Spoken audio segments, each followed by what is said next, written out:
retrouve aujourd'hui pour démarrer une nouvelle semaine de vlog. J'espère que vous allez bien, j'espère que vous avez passé un bon week-end. Le mien, oui, il fut bon, c'était week-end retour à la maison après ma semaine parisienne et franchement ça fait du bien d'être de retour chez soi, de reprendre ses petites habitudes et surtout de retrouver ma petite boule de poil préférée, mon chat adoré, mon petit Yumi que j'aime plus que tout le monde. Ça fait vraiment plaisir.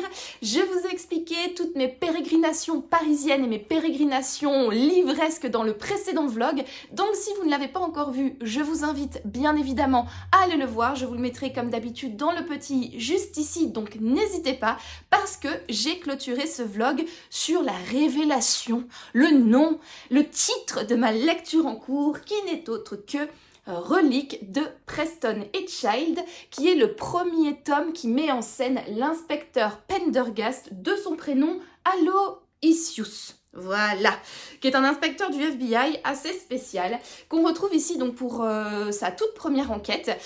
Donc, de quoi parle Relique? Il y a quelques années, plus ou moins 5 ans je dirais, avant les épisodes de Relique, il y a eu une expédition en Amazonie de la part de plusieurs scientifiques qui ont ramené pas mal d'objets de leur expédition. Mais les objets, il faut savoir, c'est les seules choses qui sont revenues de l'expédition parce que tout le monde est mort. Voilà, toutes les personnes qui avaient participé à ce voyage scientifique, anthropologique, botanique, etc. Bref, ce voyage d'études en Amazonie, personne n'est rentré vivant.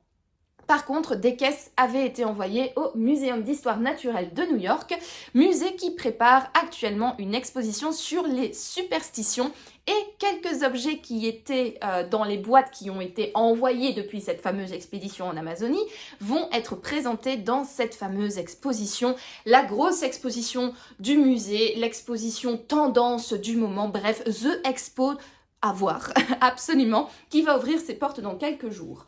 Sauf que il y a une série de meurtres quand même très brutaux, très sanglants, qui sont survenus au Muséum d'Histoire Naturelle et donc il y a la police qui mène l'enquête, la police qui a été également renforcée par la présence de l'inspecteur Aloysius Pendergast, qui est donc inspecteur au FBI et qui a déjà vu ce genre de meurtre très sanglant, très particulier à la Nouvelle-Orléans, là où en réalité il travaille d'ordinaire. Et donc, en compagnie des policiers de New York et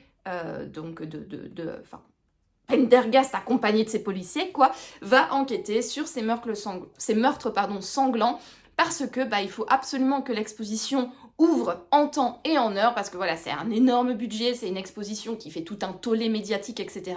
Donc, il faut que cette expo ouvre, et pour que cette expo ouvre, il faut que le Muséum d'Histoire Naturelle soit sécurisé et qu'on mette en prison le coupable de ces différents meurtres très très violents. Voilà un petit peu pour le résumé. J'ai lu 178 pages sur 543. Voilà, donc j'ai lu déjà une bonne partie du roman. J'ai entamé la deuxième partie aujourd'hui, la deuxième partie du bouquin. Franchement, j'aime bien. Alors, la narration est assez lente. Vous savez, d'ordinaire, que moi, je n'aime pas les narrations lentes, je n'aime pas les chapitres inutiles, les descriptions à rallonge, etc. Là, ce livre, il y a quand même des chapitres où on se pose, en tout cas moi, je me pose la question de pourquoi est-ce qu'il est présent. Mais déjà, il faut remettre ce livre dans son contexte. C'est un livre qui a été écrit dans les années 90, donc forcément, c'était un petit peu le style littéraire de cette époque.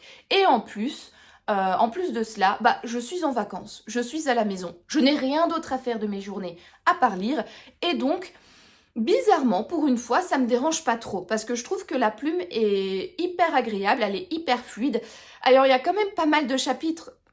Je les lis, je suis parfois un peu genre bon, ouais, ok, mais déjà, je comprends ce que ça peut apporter à l'intrigue, mais ces chapitres-là, en fait, ce sont souvent des chapitres où on va commencer à discuter d'un sujet scientifique un petit peu en long, en large et en travers.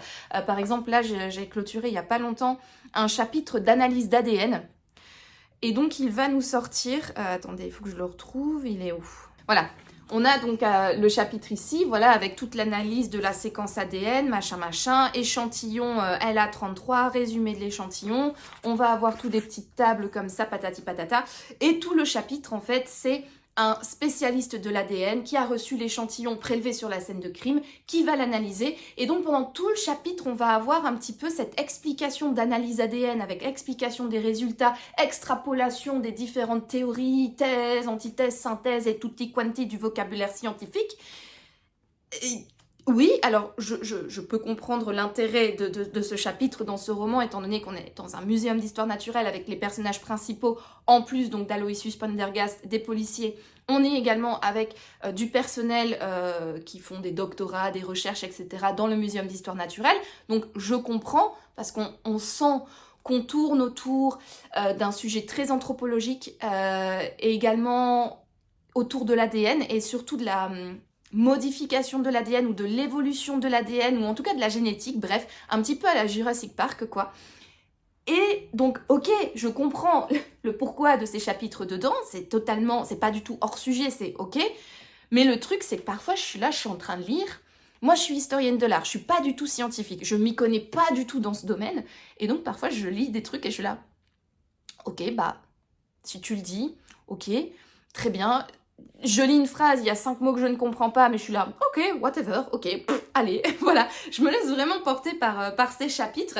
Et une fois que je les ai terminés, je suis là un peu genre, qu'est-ce que j'ai lu? J'ai rien compris. Alors si, j'ai compris qu'il y avait quelque chose dans l'ADN qui clochait et que voilà, ça va sans doute partir de là tout le reste de l'enquête. Mais sinon, ça n'a pas beaucoup éclairé mes lanternes. Hein. Et c'est vraiment des chapitres que j'ai lus pour dire de les lire, parce que bah, ils font partie du roman. Mais j'ai rien compris. Voilà. Et ça, en fait, plusieurs fois, on a ce discours entre des personnages, par exemple entre deux anthropologues ou entre ceux qui s'occupent de la génétique, etc., qui vont commencer à parler et t'as des pages et des pages de soit de dialogue, soit d'explication de ce qu'ils font. Voilà, bref, donc c'est ça que je dis en fait que la narration elle est un peu longue parce qu'il y a ce genre de chapitres qui sont insérés de temps en temps auxquels je n'y comprends goutte, auxquels je n'y comprends rien, auxquels je ne comprends guère de choses, bref vous l'aurez compris, et voilà, donc c'est sûr que c'est un petit peu particulier, mais honnêtement, mine de rien, ça ne me dérange pas trop, je trouve que ça fait partie du roman, je suis contente qu'il y ait ce genre de chapitre parce que du coup ça apporte un petit peu plus de crédit ou en tout cas ça apporte quelque chose en fait in fine au récit. On a envie de croire encore plus à cette histoire parce qu'il y a justement cet apport scientifique voilà, qui nous est expliqué en long, en large et en travers dans ce livre.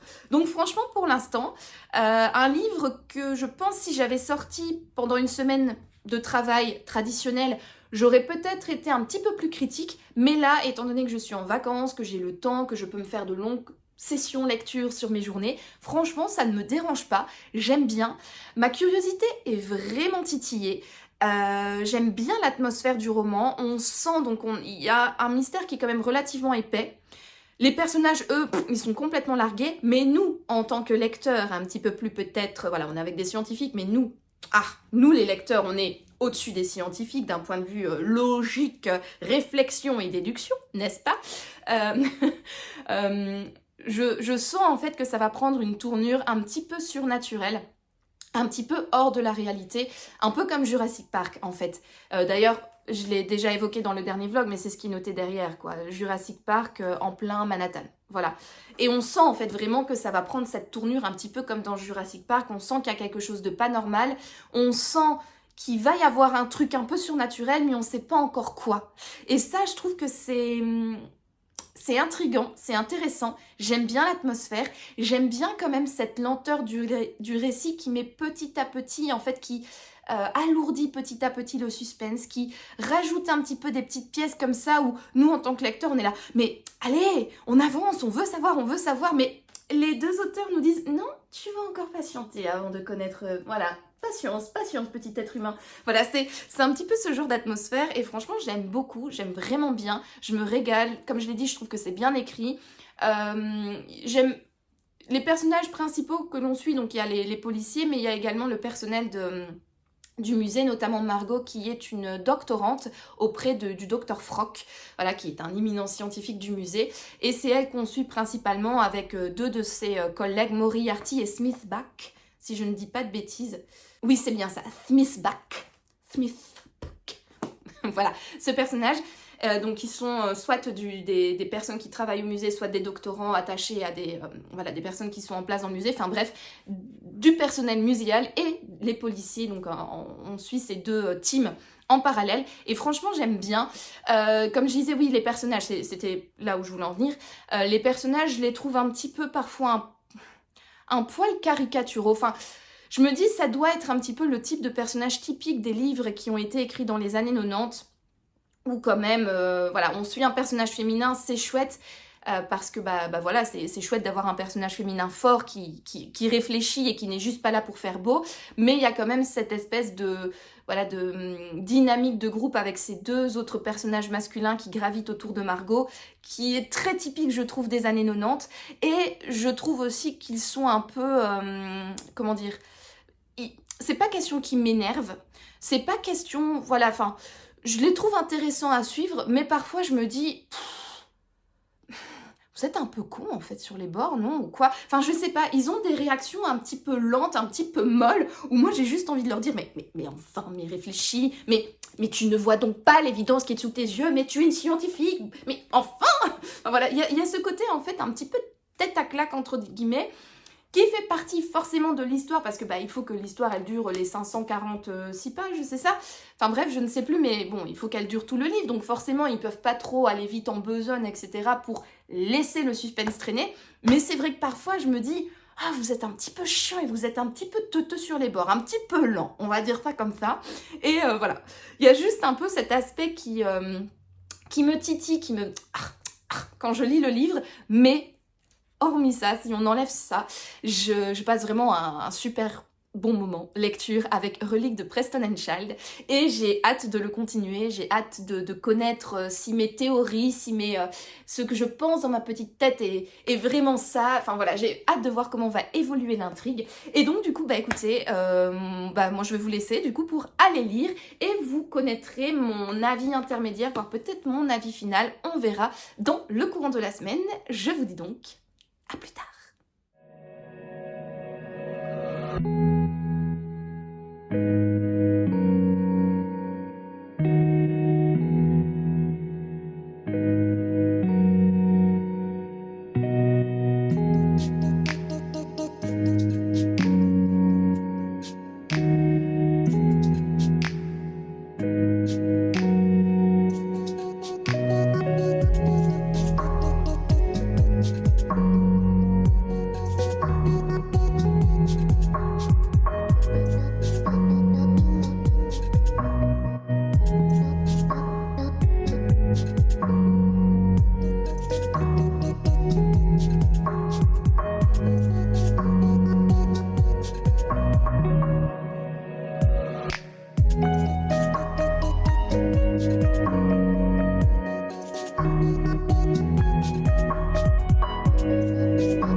Hello, on se retrouve, nous sommes le vendredi 26 décembre, ça y est, les fêtes de Noël sont passées. J'espère que vous avez pu profiter de ces moments un petit peu féeriques en famille ou entre amis, ou en tout cas que vous avez passé ces fêtes comme vous le souhaitiez, et je vous souhaite du coup un peu rétrospectivement un très joyeux Noël.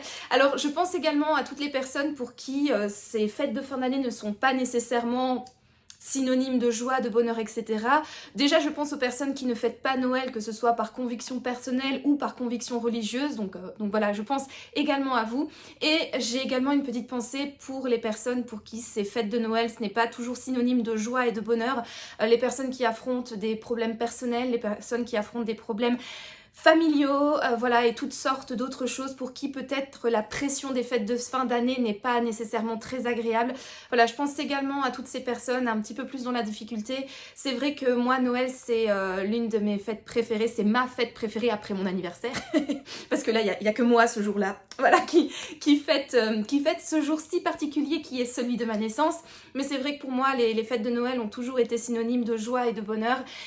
Et parfois, ben voilà, je sais que j'ai beaucoup de chance d'être entourée par les personnes que j'aime pour fêter Noël, notamment mon mari et mon petit chat.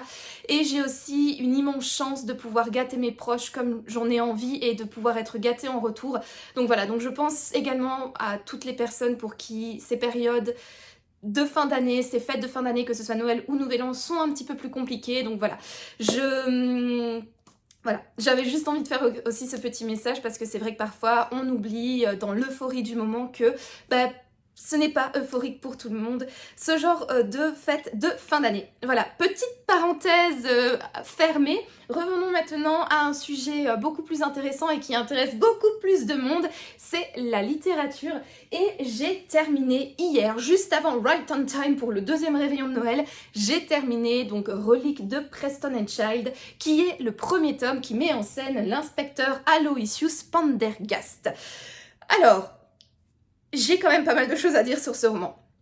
Globalement, voilà, pour tout de suite mettre les choses au point, j'ai bien aimé cette lecture. J'ai trouvé qu'il y avait un côté un petit peu vintage des années 90 qui m'a énormément plu. J'ai beaucoup aimé l'atmosphère de ce livre qui flirte entre thriller horrifique et thriller surnaturel.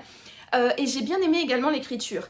Alors, ce n'est pas non plus une plume extraordinaire, mais je trouve qu'elle a quand même cette capacité de happer le lecteur et de nous tenir en haleine du début à la fin, malgré les passages un petit peu plus longs, les chapitres un petit peu répétitifs et parfois un petit peu plus barbants. Voilà donc pour mon avis global à propos de ce livre. Passons maintenant à un avis peut-être un petit peu plus détaillé. Déjà, j'avais envie de commencer par ce qui est noté sur la couverture, donc une enquête de l'inspecteur Pendergast, donc Aloysius de son prénom. J'avoue que c'est vrai qu'en me lançant dans cette saga, je m'attendais à voir le protagoniste principal qui soit principal, voilà, qu'il soit l'un des personnages principaux de cette histoire. Or, Aloysius, finalement, c'est un personnage secondaire, mais vraiment très très secondaire. On le voit de temps en temps, on sent... Voilà, que c'est un personnage particulier et on le sait parce que voilà, il est noté sur la couverture que ça va devenir un personnage récurrent. Mais je vous avoue que si je n'étais pas au courant du contexte de la saga et du nom de la saga, général, je pourrais pas dire qu'en fait ce personnage allait devenir récurrent et surtout je me serais fortement interrogée sur pourquoi est-ce qu'il est là parce que in fine...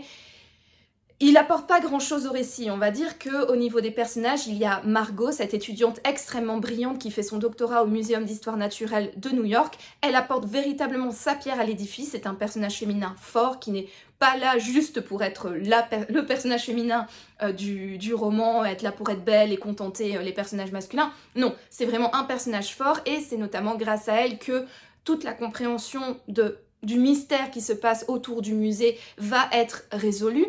Et il y a également un autre personnage fort, c'est le lieutenant d'Acosta. Alors je sais plus son titre, mais c'est un policier. Et lui, il va véritablement aussi faire avancer l'enquête, avancer l'intrigue.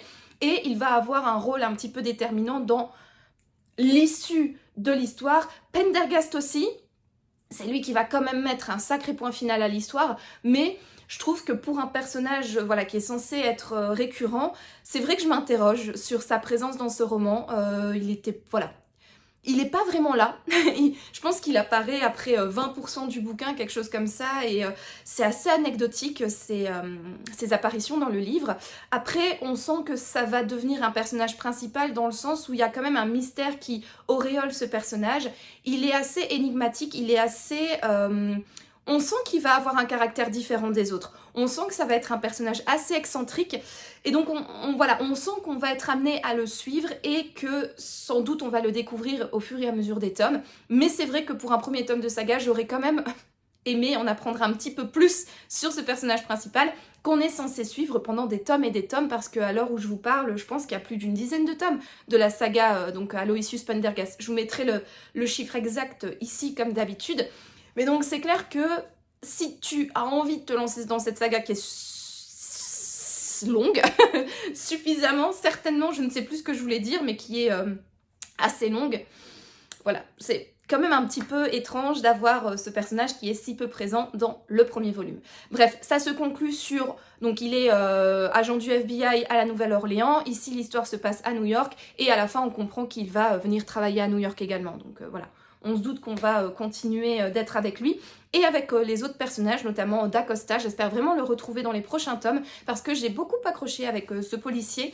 Je trouvais qu'il avait un personnage, enfin un caractère vraiment intéressant, où c'est vraiment quelqu'un d'extrêmement humain, d'extrêmement compétent en un sens que, voilà, quand il fait une tâche et qu'il veut bien la faire, il veut faire passer, il veut faire passer les gens avant tout, et pas nécessairement la réputation d'un endroit ou d'une personne, voilà, il met carrément les égos de côté pour le bien commun, et ça c'est un trait de caractère que j'aime beaucoup, notamment chez les policiers, dans les romans, thrillers, polars, policiers, cozy mystery, etc. tutti quanti. Voilà, donc au niveau des personnages. Ensuite, au niveau de l'intrigue, j'en avais déjà parlé dans le précédent Rush, mais en fait, je trouve que le livre se divise en deux parties. On a tout d'abord la première partie, attendez, je vais vous donner les ratios exacts, ainsi vous allez plus ou moins pouvoir comprendre ce que je veux dire. Je suis en train de meubler le temps que je trouve la page. Voilà, moi je dirais que ce livre se divise en deux parties comme ça. Alors, là on est à la troisième partie, mais on va dire que les deux parties du roman n'en forme qu'une, les deux premières parties, et la troisième forme une autre partie. Donc voilà, moi je diviserai ce livre en deux parties comme ça. Toute cette partie-ci, c'est un petit peu donc l'introduction du roman. On va introduire les personnages, on va introduire le musée, on va introduire le cas, qu'est-ce qui se passe, etc. Dans un musée, il y a souvent des brise-bouilles, des petites disputes entre collègues, les égos, voilà, qui sont mis un petit peu en avant et tutti quanti. Donc on va bien montrer le contexte de cette fameuse exposition qui va être donc l'exposition sensationnelle qui va ouvrir dans quelques jours, qui est forcément décriée par certains et extrêmement encensée par d'autres au sein du musée. Donc voilà, on va connaître un petit peu l'ambiance générale du musée. On va également connaître un petit peu les prémices de l'enquête, donc on va suivre les policiers, on va comprendre le début de ce qui se passe, on va voir les policiers qui galèrent, qui récoltent des indices, qui comprennent pas nécessairement ce que ça veut dire, etc. Et en récoltant ces indices, on va également avoir énormément de chapitres dédiés à les explications scientifiques, que ce soit anthropologiques ou alors au niveau de la génétique. Et ça, on va avoir énormément de chapitres autour de ces thématiques scientifiques, des explications en long, en large et en travers. Et c'est vrai, moi qui ne suis pas scientifique, c'était parfois un petit peu complicado à suivre. Il y a des chapitres que j'ai lus, je n'ai absolument rien compris, mais j'ai fait « Ok, I trust the system. Si tu le dis, je te crois et je suppose que ça va servir plus tard dans l'intrigue. » Il se trouve que oui, mais est-ce que ça valait la peine de faire des chapitres ça veut rien dire. Excessivement? Non, expressément? Bref, des chapitres entièrement dédiés, voilà, c'est peut-être mieux, à cette thématique, vu que finalement, il y a juste la conclusion de l'analyse qui nous intéresse, parce qu'elle nous donne des éléments qui sont intéressants pour comprendre la suite. Après, tout le processus pour arriver à cette conclusion, pas nécessairement, mais bon, bref, voilà. C'est comme ça. Donc du coup, toute la première partie, en fait, était assez lente. C'était vraiment la mise en place de tout, avec ces longs chapitres, comme je l'ai dit, dédiés aux différentes théories scientifiques et explications scientifiques, etc. C'était clairement plus le genre de roman policier, mais vraiment slow. Voilà, on met du temps à rentrer dans l'histoire, on explique tout bien, il y a beaucoup de descriptions, il y a beaucoup de détails, il y a beaucoup d'explications, etc. Alors, heureusement que j'ai lu ce livre alors que j'étais en vacances, parce que du coup je pouvais passer toute ma journée dans mon fauteuil à lire, et c'était plaisant parce que voilà, ça me dérangeait pas du coup d'avoir une narration plus lente. Après c'est vrai qu'à la longue, même en étant en vacances et d'avoir cette narration un peu longue, à la fin j'étais bon, quand est-ce qu'on va passer la deuxième, parce que voilà, j'aimerais bien qu'il y ait un petit peu plus d'action, j'aimerais bien qu'il y ait un petit peu plus de tension, et j'aimerais bien qu'il y ait un petit peu, voilà, tous les éléments récoltés au fur et à mesure de l'intrigue, j'aimerais bien que tout se connecte enfin pour comprendre les tenants et aboutissants. Bon, dès le début, moi j'avais en tête une idée, je savais très bien vers où on allait aller, il s'avère que j'avais raison, mais c'est vrai que quand même, t'as envie que les personnages, eux, arrivent à la même conclusion que toi, t'as envie que les policiers, que les scientifiques, etc., et aussi le déclic. Sauf que moi, le déclic, je l'ai eu au début, et eux, ils l'ont eu juste avant cette troisième partie. Donc voilà, après tout ça, eux, ils ont seulement eu le petit déclic. C'est pour ça que j'aime bien dire que les personnages sont un petit peu cons dans ce livre-là, parce que franchement, ils sont un peu longs à la détente pour certaines choses. Et, parenthèse par rapport au fait qu'ils sont cons, t'as aussi parfois des personnages qui disparaissent. T'apprends ce qui leur est arrivé à la fin, Spoiler, ils sont morts, hein, voilà. Mais t'as l'impression que les personnages, ils sont un peu teuteux parce que t'as des gens comme ça qui disparaissent. T'as l'impression que ça n'a aucune conséquence sur la vie de personne, mais vraiment de personne. Et aussi, pour dire un petit peu à quel point les personnages sont un petit peu teuteux, dans le sens, quand je dis teuteux, c'est qu'ils ont des réactions un petit peu incohérentes. Il y a des meurtres sanglants dans le musée, mais t'as l'impression que ça gêne personne. Enfin, moi je travaille dans un musée personnellement, s'il y a un meurtre sanglant comme ça dans mon musée, t'en fais pas que j'y mets plus les pieds, t'en fais pas que si les policiers me disent vous pouvez plus accéder à votre bureau, je dis ok, très bien, oui, effectivement. Alors si c'est un meurtre, tu te dis bon, voilà, mais là comme il y en a plusieurs, tu te dis que c'est quand même un tueur en série qui agit, donc non, t'as pas envie de refoutre les pieds dans le musée, donc non, t'as pas envie de refoutre les pieds dans le bureau, même si t'as du travail à faire, enfin je suis désolée, à un moment donné, quand t'as quelqu'un qui éviscère et décapite des gens dans ton couloir, t'as envie d'y remettre les pieds, toi? Bah, moi non plus. Ou peut-être si t'as répondu oui, ben... Ouais, je te trouve bizarre. Alors, je te trouve aussi bizarre que ces personnages. Parce que vraiment, là, je trouvais qu'ils avaient des... Comment dire, des... Voilà. Un côté incohérent à ce point de vue-là, parce que clairement, t'as la police qui est présente. La police, déjà, ne ferme pas à 100% le musée. Elle laisse les personnes aller et venir dans les couloirs alors qu'il y a eu des crimes extrêmement sanglants. Ça ne gêne aucun membre du personnel. Je sais pas.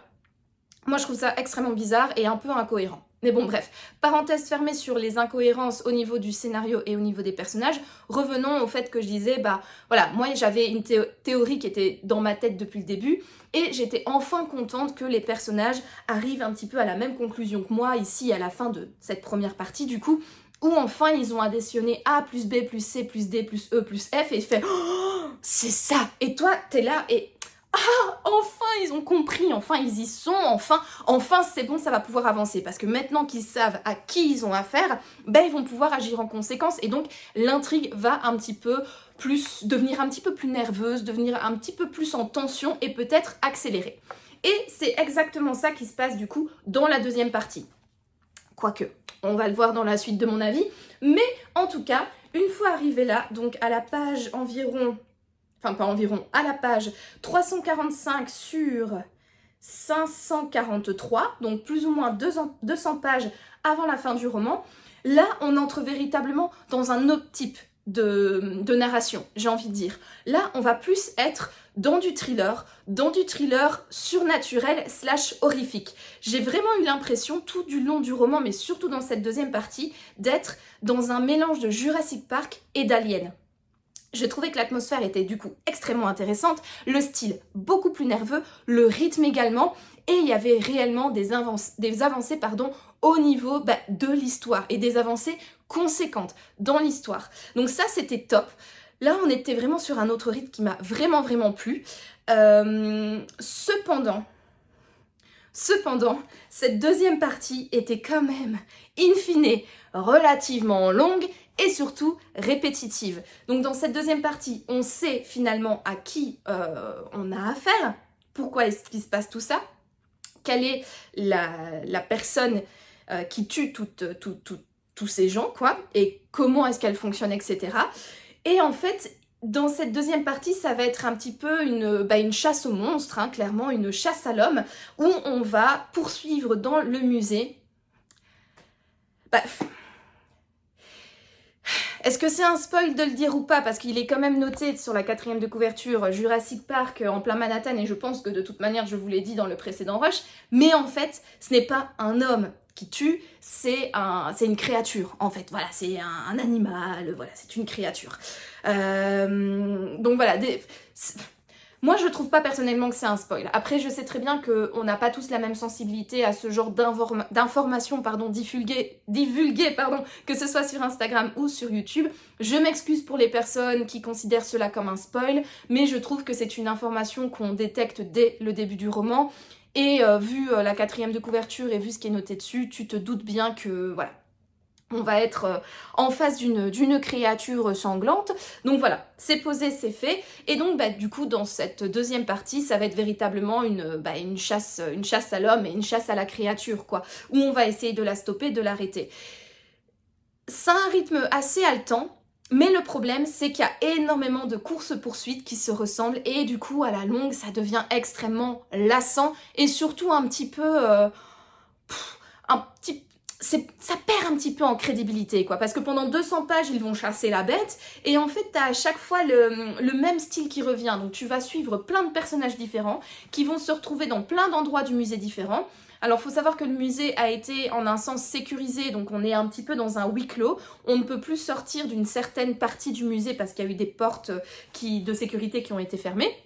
Donc on sait que toutes les personnes dont la créature sont concentrées dans certaines parties du musée et on va suivre comme ça différents groupes de personnes qui sont au 4e étage, 3e étage, au sous-sol, machin, bidule chouette. Et à chaque fois c'est un petit peu la même formule qui revient, c'est les personnages errent donc dans le noir parce qu'il n'y a plus d'électricité ni rien, ils sentent surtout la bête parce qu'elle pue à mort apparemment, ils essayent de lui échapper.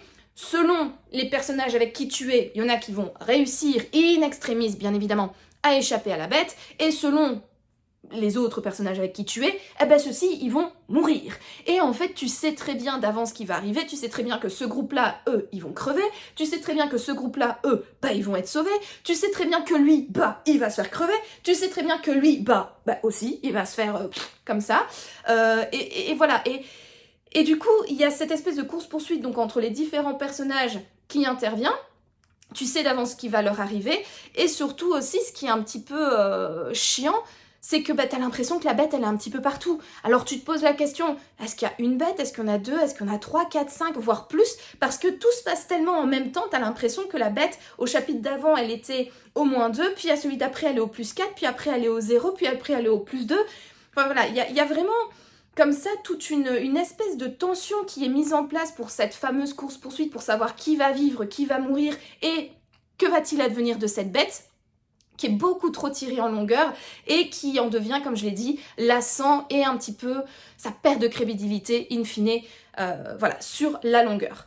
Cela dit, le fait d'agir comme ça, c'est vrai qu'on se pose des questions du coup, comme je l'ai dit, au niveau de la bête. Est-ce qu'il y en a une? Est-ce qu'il y en a deux? Est-ce qu'il y en a trois? Est-ce qu'il y en a quatre? Je ne vais pas vous le dire, vous allez, si vous souhaitez lire ce livre, vous pouvez le découvrir par vous-même. Donc c'est vrai que ça ajoute une tension supplémentaire, mais en fait le problème c'est que trop de tension tue la tension, et à la fin, moi arrivé 50 pages avant la conclusion finale, j'étais là putain, j'en peux plus. Quand est-ce que soit tue tout le monde, et voilà, soit tu es là, quoi. Franchement, mais je n'en peux plus des courses-poursuites dans les couloirs, des cachettes et tout. Et alors aussi, manque de crédibilité, la bête, c'est censé être un truc qui court vite, qui a de la force, machin bidule chouette. Et parfois, il ferme juste une petite porte et elle n'arrive pas à la défoncer, mais parfois, il ferme une porte blindée et bien évidemment, elle casse tout. Donc t'es là, mettez-vous d'accord, mais juste s'il vous plaît, arrêtez la narration là et trouvez une conclusion le plus rapidement possible, s'il vous plaît. Parce que vraiment, les 50 dernières pages... je n'en pouvais plus, on avait trop marre. J'étais en train de péter un câble là dans mon fauteuil en disant « Mais bordel, mais allez, je veux arriver à la fin de ce bouquin !» Voilà, c'était... Voilà. Vous l'aurez compris, c'était un petit peu énervant à la fin. Mais voilà, l'histoire est finalement conclue, etc. Et alors vient l'épilogue. Et ça, je suis, mais plus que ravie. Parce que l'épilogue, donc le chapitre 21 et 22 de la 3e partie du roman,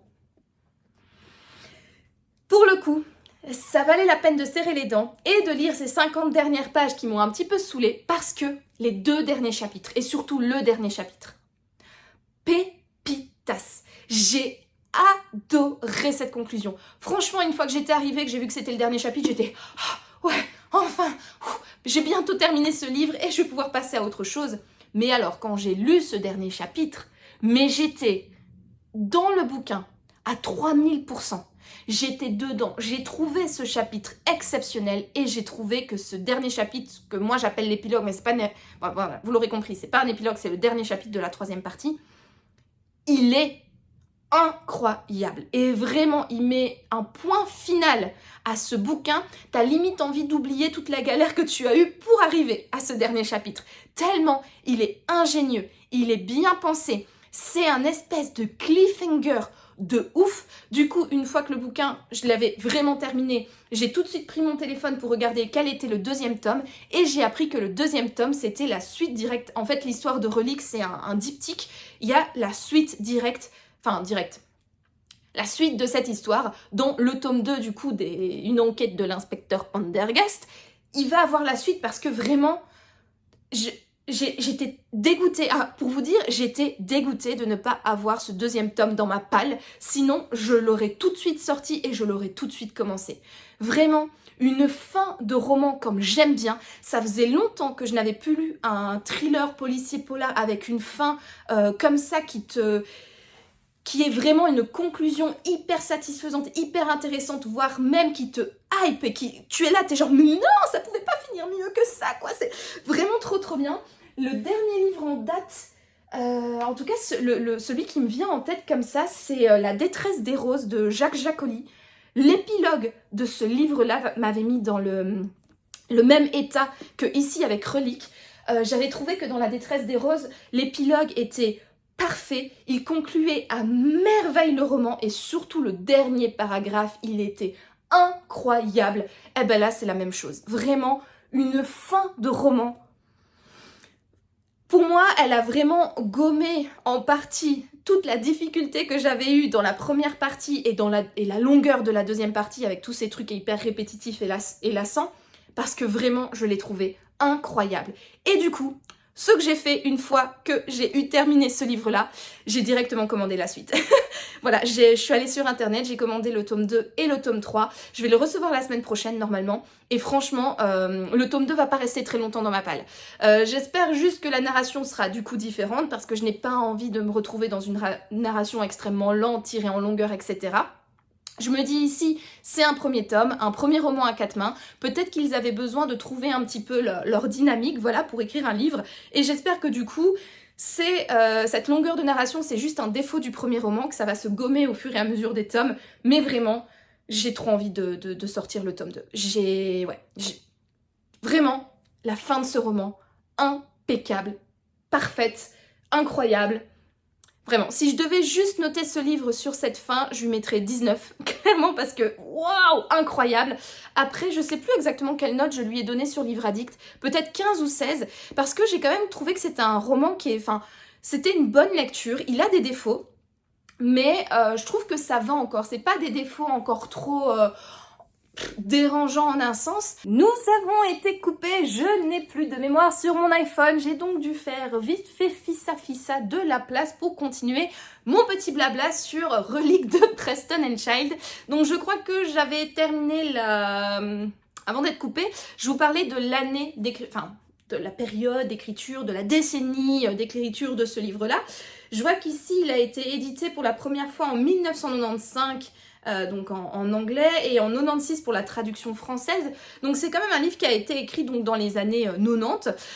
Et en fait, ça se ressent. Je pense qu'à l'époque aussi, c'était un peu la mode, ou en tout cas la tendance d'avoir des narrations un petit peu plus explicatives et un petit peu plus longues, parce que à cette époque, il n'y avait pas Internet, il n'y avait pas les réseaux sociaux, il n'y avait pas cette information peut-être plus largement transmise à la population, quoi. Donc dès qu'on avait une question, on ne pouvait pas aller sur Internet pour se renseigner, il y avait peut-être moins de savoir qui était diffusé. Maintenant, c'est clair que même quelqu'un qui, comme moi, ne s'intéresse pas à la science, il suffit de regarder une vidéo YouTube ou un documentaire à la télé pour en apprendre peut-être plus sur l'ADN, sur la génétique, sur la zoologie, sur l'anthropologie, etc.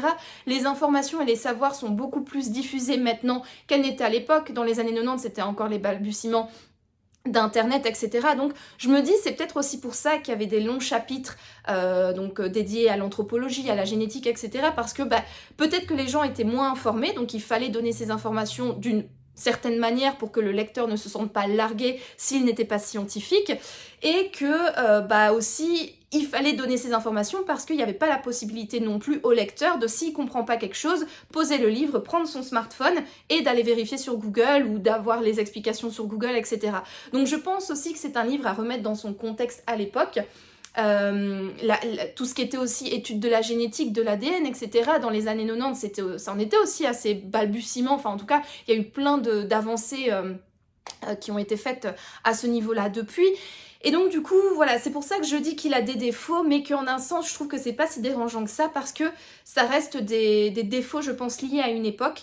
Après, au niveau parfois des répétitions des scènes, de la longueur des chapitres, etc., ça c'est clairement comment dire, peut-être un défaut du fait que ce soit un livre à quatre mains. Il fallait que les auteurs voilà, se coordonnent et prennent le pli quoi, de travailler ainsi pour produire un roman. Et donc peut-être qu'avec le temps, avec les tomes, ces défauts que j'ai cités ici vont peut-être s'atténuer, vont peut-être voilà, trouver des voies d'amélioration. Donc voilà, c'est pour ça que je dis qu'il a des défauts, mais qu'en un sens, c'est pas si dérangeant. En tout cas, bref, moi j'ai passé quand même un très très bon moment. Et c'est sûr et certain, je continuerai du coup la saga Pendergast, parce que comme je l'ai dit, voilà, j'ai commandé le tome 2 et le tome 3, je les recevrai la semaine prochaine, j'ai hâte. Et surtout, j'ai hâte d'en apprendre un petit peu plus sur Aloysius, parce que je le trouve assez intriguant, et je me dis, vu que ça va devenir le personnage principal, je suis curieuse d'en savoir un petit peu plus à son sujet. Voilà donc pour mon avis en long, en large et en travers de Reliques de Preston & Childs, qui est donc le premier tome de la saga qui met en scène l'inspecteur Aloysius Pendergast. Alors, donc je vous l'ai dit, j'ai terminé ce livre hier, juste avant de partir pour fêter le réveillon de Noël avec ma belle famille.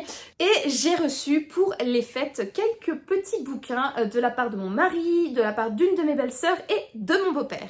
Alors, de la part de mon beau-père et de ma belle-mère également, j'ai reçu 2 BD. Voilà, donc où il y a le petit reflet de la lampe, où est cachée la Palme d'Or. Donc c'est une enquête de Andrew Morrow, qui est le détective là. Et ça c'est le 2e tome du coup, donc Course contre la montre à Monte-Carlo, où on retrouve toujours Andrew Morrow. Alors la particularité de ce livre, c'est qu'il est en français d'un côté, en anglais de l'autre. La BD doit pas être très longue du coup, parce que vu qu'il y a les 2 langues. Mais du coup c'est qui l'auteur? Attendez. Attends, ils sont dédicacés.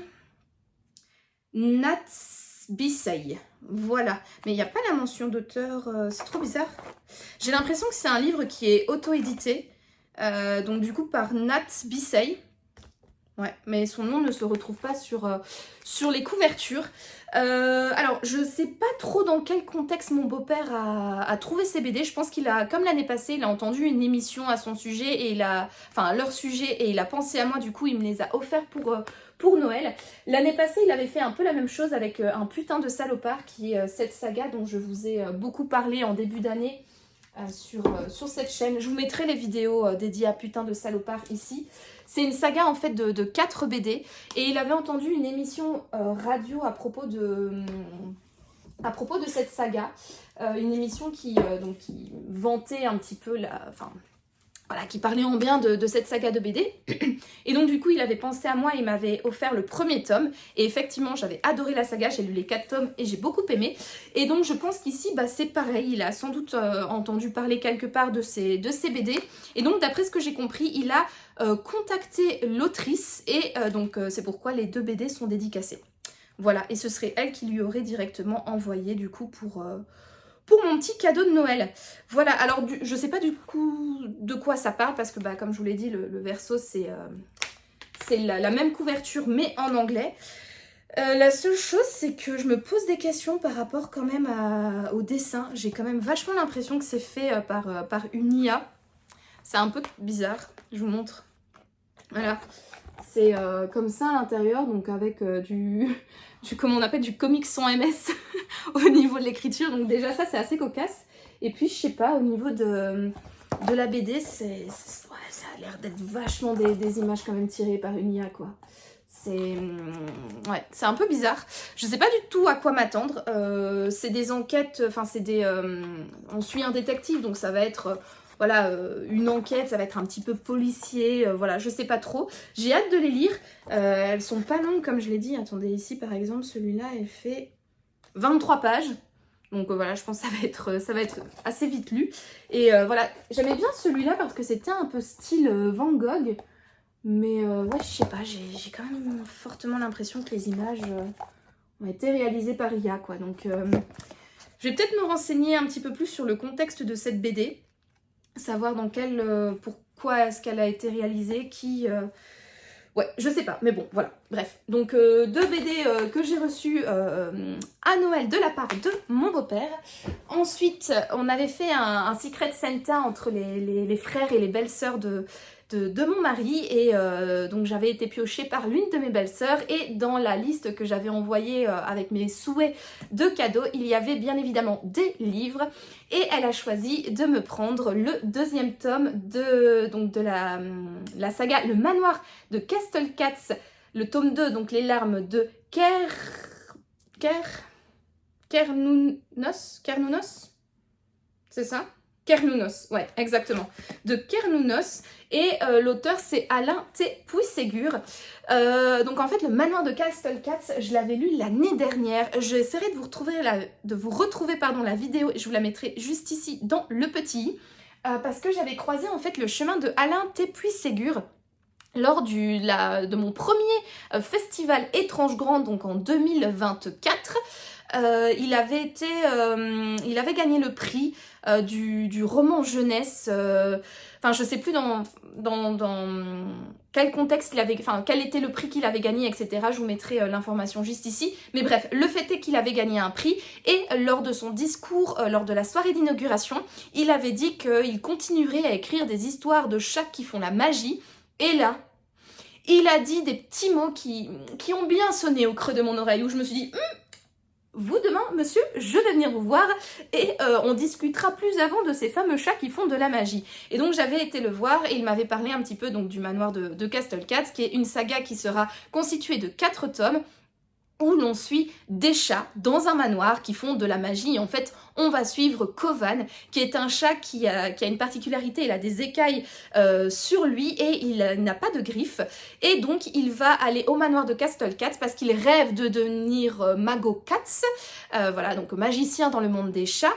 Et pour ce faire, il doit suivre donc des études au manoir de Castle Cats. Dans le premier tome, on va suivre toutes les épreuves qu'il va devoir faire pour pouvoir intégrer le manoir, et les épreuves qu'il va devoir faire également pour réussir sa première partie d'études au manoir de Castle Cats. Voilà, donc on va être dans un monde composé essentiellement de félins. Et donc dans la première aventure, donc voilà, il a intégré le manoir. Il avait passé son premier, ils appellent ça la première partie de l'année, quoi, avec des épreuves à la fin qu'il avait réussi également. Et le roman se concluait sur un drame qui se passe dans le manoir, un drame que, bien évidemment, notre jeune Kovan, le jeune félin, et ses amis vont devoir affronter pour sauver tout le monde. Voilà, donc un petit peu un schéma classique de la littérature jeunesse fantastique, mais il m'avait bien vendu le truc, et donc je lui avais pris le premier tome que j'avais lu l'année dernière, et j'avais beaucoup aimé ce premier tome.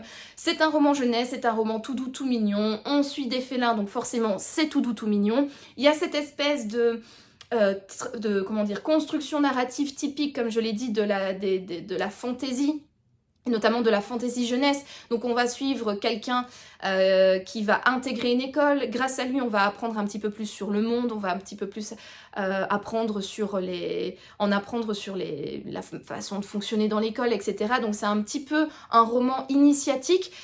Sauf que là, on va pas suivre quelqu'un comme Harry Potter qui n'y connaît absolument rien au monde fantastique dans lequel il est amené à entrer, mais on suit quelqu'un qui connaît les codes du monde, qui fait partie de ce monde-là. La seule chose, c'est qu'il va rentrer dans cette école et il va devoir apprendre des choses pour améliorer ses connaissances et pour devenir, suivre une formation, et on va suivre ça avec nous. Donc c'est un espèce de roman d'apprentissage que l'on va suivre donc en parallèle du personnage principal, Kovan, que l'on suit principalement.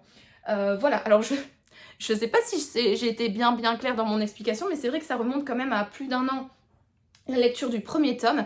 Mais bon, bref, tout ça pour dire que j'avais beaucoup aimé ce premier tome, et j'avais donc hâte de suivre la suite des aventures de Kovan et de ses amis dans le manoir de Castle Cats. Et donc j'avais mis ce livre sur ma liste, et ma belle-sœur me l'a offert. Alors, je ne vais pas vous lire la 4e de couverture, étant donné que c'est un tome 2. Voilà, et... Ouais, non, je vais pas vous lire la 4e de couverture, mais donc on va continuer à suivre Kovan et ses amis. Il s'est passé, comme je l'ai dit, quelque chose à la fin du premier tome, un espèce de petit drame où voilà, ils ont dû mener un petit peu une petite bataille voilà, pour sauver tout le monde. Et on va suivre du coup dans ce deuxième tome un petit peu les conséquences de ce drame de fin de cycle dans le premier tome. Et je pense qu'ils vont devoir également subir les conséquences de tout cela et de continuer en parallèle leur vie de petits chatons qui apprennent la magie dans le fameux manoir de Castle Cats. Voilà, j'ai trop hâte de le suivre. Je pense que ça va être l'une de mes prochaines lectures. J'ai pas envie de le faire trop traîner. J'ai vraiment hâte. Donc voilà. Deuxième livre que j'ai reçu. Enfin, troisième, parce que j'ai reçu 2 BD. Le troisième. Et mercredi, quand on a fêté donc le réveillon de Noël avec mon mari à la maison, il m'a également offert un livre qui est donc Le café secret des nuits de pleine lune de Mai Mochizuki. Voilà, qui est un roman japonais. Et celui-là, je l'ai déjà lu. Voilà, je l'ai reçu mercredi et je l'ai lu aujourd'hui. Je l'ai lu d'une traite. Franchement, c'est un petit bouquin. Il fait 200... Non, qu'est-ce que je raconte ? Si, 201 pages. Et je l'ai commencé ce matin et je l'ai terminé juste avant de prendre la caméra parce que c'était vraiment... trop bien. Donc mon mari m'a offert ce livre-là pour Noël parce que ça se déroule à Kyoto, qui est l'une de mes villes préférées au Japon. Ça se déroule au Japon, je suis fan de Japon. Et en plus, c'est un café qui est tenu par des chats. Et vous le savez, je suis une crazy cat lady. Donc il y avait véritablement tous les ingrédients qui étaient réunis pour que ce livre puisse me plaire. Et donc mon mari n'a pas hésité une seule seconde. Il a vu ce livre, il a fait « Say no more ». Il l'a pris et il me l'a offert. Et il a eu extrêmement raison parce que j'ai passé un excellent moment lecture. C'était vraiment trop bien. Donc dans Le café secret des nuits de pleine lune, on va suivre plusieurs personnages. C'est un roman choral. Et en fait, à chaque fois, les personnages sont un petit peu... confrontés à certains obstacles dans leur vie. Voilà, ils se posent des questions. Il y a des choses qui... Oui, pas qu'ils fonctionnent pas bien, mais voilà, ils sont confrontés à certaines choses dans leur vie.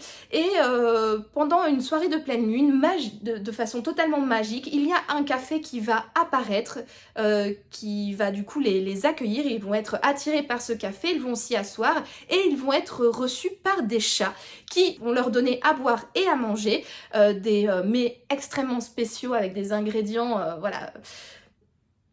très magique.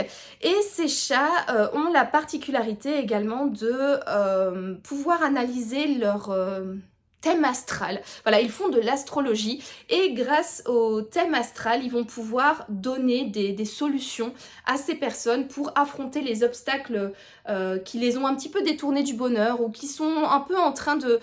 Voilà, de les rendre un petit peu chafouins. Et voilà, ils se posent des questions sur leur vie et grâce à la lecture de leur thème astral, les chats vont pouvoir leur expliquer comment tirer des forces de faiblesse que leur thème astral propose. Enfin bref, je suis pas très fan d'astrologie et voilà, donc je sais pas très bien comment expliquer ça, mais en gros, voilà, ils lisent leur thème astral, ils disent voilà, ça c'est vos points forts et ça c'est vos faiblesses, et du coup ils donnent des informations de comment transformer ces faiblesses en points forts, ou en tout cas comment détourner ces faiblesses pour apprendre à mieux à vivre avec. Et donc toutes ces recommandations félines autour de l'astrologie vont permettre à nos personnages de changer de vie, de trouver une nouvelle voie du bonheur, ou en tout cas de se remettre un petit peu en question et de pouvoir faire de leur faiblesse une force pour se sortir un petit peu d'une mauvaise passe ou de ce mauvais mood dans lequel ils sont.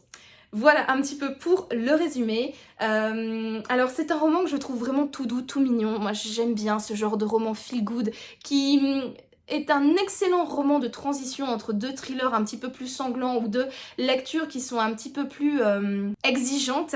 Là on est vraiment dans un cocon de douceur, dans un cocon de feel good, de bien-être. Il y a des choses qui ne sont pas très crédibles qui se passent parce que un café qui apparaît comme ça lors de la pleine lune tenu par des chats qui font de l'astrologie, ce n'est pas... Enfin moi en tout cas je n'ai jamais croisé ça, et comme je suis un petit peu comme saint Thomas, que je ne crois que ce que je vois, pour moi ça ne fait pas partie de la réalité. Et donc voilà, c'est un petit peu irréel, mais on est bercé comme ça par ce genre de roman qui... parle un petit peu de la vie quotidienne, qui parle de petits soucis, qui apporte des façons de comment voir les choses, toujours de manière positive. Voilà, c'est vraiment feel good, c'est bien, on est bien dedans. J'ai beaucoup aimé les thématiques abordées, que ce soit, on va suivre le premier personnage qui est un petit peu découragé par des échecs au niveau de son travail, alors que cette personne a eu un succès extrêmement fulgurant au début de sa carrière, et puis avec le temps, voilà, son succès s'est un petit peu dégradé, et du coup cette personne a un petit peu baissé les bras, et comment dire, la morale un petit peu de son passage au café secret des nuits de pleine lune, c'est comment en fait se renouveler, comment faire en sorte de remonter la pente, voilà, de ne pas baisser les bras, de se donner un bon coup de fouet, de voir les choses sous une autre perspective. Et en fait, voilà, ça nous apprend que oui, pour l'instant ça ne va pas, mais en fait peut-être que si tu regardes les choses sur un autre angle, tu vas pouvoir peut-être mieux comprendre les choses, ou les comprendre différemment, ou évoluer, et donc permettre de rebondir et de remonter la pente, etc. Pareil au niveau d'autres personnages, il y en a une, on suit une actrice qui a vécu un scandale, et les chats vont lui apprendre à comment, voilà, t'as deux choix, soit tu fais ça, soit tu fais ça. Si tu fais ça, tu risques de te confronter à ça, mais si tu fais ça, ça peut paraître facile, mais au contraire, tu risques de te confronter à ça, à toi de voir. Enfin voilà, il y a tous des petits messages philosophiques que l'on peut comme ça prendre pour soi, sans nécessairement s'identifier aux personnages ou à leurs problèmes, mais se dire, ah tiens, ça peut résonner dans un contexte un petit peu plus personnel, voilà, moi j'ai autre chose comme problème, et donc cette phrase résonne de cette manière-là, et voilà, c'est un peu mignon, c'est tout doux, ça donne des pistes de réflexion, ça donne des petits moments comme ça de cocooning assez agréable, où on sent que les personnages sont tous bien intentionnés dans ce roman, on sent que c'est mignon, c'est doux, enfin bref, ça m'a fait passer vraiment un super moment. J'ai beaucoup aimé la plume, je l'ai trouvée très poétique. J'ai vraiment beaucoup aimé. J'aime bien les chats, j'aime bien le Japon. Après, l'astrologie, c'est vraiment pas du tout mon truc. J'y crois pas du tout, moi, quand on me dit « Ah, je suis comme ça parce que je suis scorpion. » Non, t'es comme ça parce que t'es chiante. Non, arrête avec ton signe astrologique. Enfin bref, moi je suis vraiment quelqu'un d'un petit peu plus terre à terre. Tous ces trucs d'astres, de Mercure qui rétrograde, de cycle lunaire, machin, je n'y crois pas du tout. Et pourtant, là on est quand même, on sent que l'autrice est passionnée d'astrologie, et qu'elle avait vraiment envie de mettre cet aspect dans son roman. Et on parle beaucoup d'astrologie, mais moi ça m'a pas dérangée. Bon, c'est clair que quand on dit que toute ta vie est régie par ton thème astral, ça me fait lever un petit peu les yeux au ciel, mais le discours qu'il y a derrière, et les explications un petit peu plus philosophiques, un petit peu plus poétiques qu'il y a derrière, ça m'a beaucoup intéressée, j'ai bien aimé, et in fine, même pour un livre qui parle d'astrologie alors que je n'y crois pas et que je m'en fous totalement de cette thématique, ça m'a quand même bien plu, ça m'a pas dérangé en fait dans ma lecture. Je me suis laissée bercer, je me suis laissée porter par ce roman, et franchement j'ai passé une excellente journée à le lire. J'étais en pyjama dans mon fauteuil à lire ça, et j'ai passé une journée toute douce, toute mignonne, toute chaude, toute cocooning, etc. Comme quand je fais un petit câlin à mon petit Yumi. Voilà, c'est une petite bulle de bonheur. Ah, qui sent bon, le petit chat voilà. Ah ouais, qui sent bon Yumi. Je veux pas vous décrire l'odeur de Yumi, mais Yumi sent bon, et dès que je sens cette odeur, je me sens bien, je me sens dans un état de plénitude et de bonheur extrême. Et voilà, c'est exactement dans ce mood que m'a mis ce roman. J'ai beaucoup aimé, ça se lit vite, ça se lit bien. Que vous soyez, comme je l'ai dit, fan d'astrologie ou non, vous arriverez quand même à trouver un petit peu votre bonheur en lisant ce livre. Donc vraiment, si vous avez besoin d'un instant suspendu, d'un instant tout doux, d'un instant feel good, d'un instant petit ronronnant avec des petits chats et un café bien chaud, eh bien je ne peux que vous recommander de lire du coup Le Café Secret des Nuits de Pleine Lune de Mai Mochizuki. Voilà, donc roman très très bien choisi par mon mari, aussitôt offert, aussitôt lu. Voilà. Du coup, c'est cette lecture qui m'a accompagnée donc pendant toute la journée d'aujourd'hui, et je ne sais pas ce que je vais lire après. Donc écoutez, stay tuned, et comme je n'ai plus rien à vous dire, eh ben je vous dis à plus tard.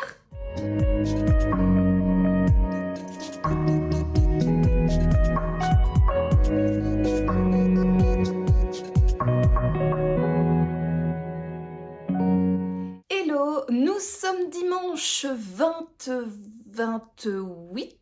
décembre, il me semble. J'avoue que je perds toujours un petit peu le fil et le compte des jours entre Noël et Nouvel An. Mais bon, bref, on est dimanche et je viens clôturer cette semaine de vlog. Alors, j'ai pas mal de choses à vous dire.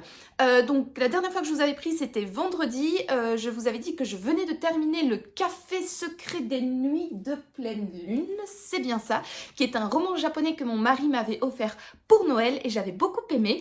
Et je ne savais pas vers quel livre me tourner ensuite. J'hésitais. Comme c'était vendredi soir, j'avais pas trop envie de commencer un nouveau roman. Donc je me suis tournée plutôt vers une BD. Et j'ai pas mal de petites BD dans ma palle qui attendent d'être lues. Mais il y en a une qui a rejoint ma palle il n'y a pas si longtemps que ça, je vous l'ai présenté dans le précédent vlog et j'avais trop hâte de la lire et donc je me suis dit que c'était le moment et l'instant.